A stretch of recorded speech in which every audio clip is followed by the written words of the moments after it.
মমতা সরকারের নতুন সমস্যা পুলিশ বিক্ষোভ। এআর বার্তা নিউজ সংবাদদাতা।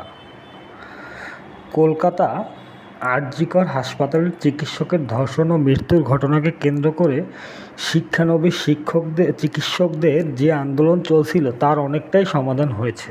তবে গত মঙ্গলবার পর্যন্ত চিকিৎসকেরা আন্দোলন থেকে সরে আসার আনুষ্ঠানিক ঘোষণা দেননি।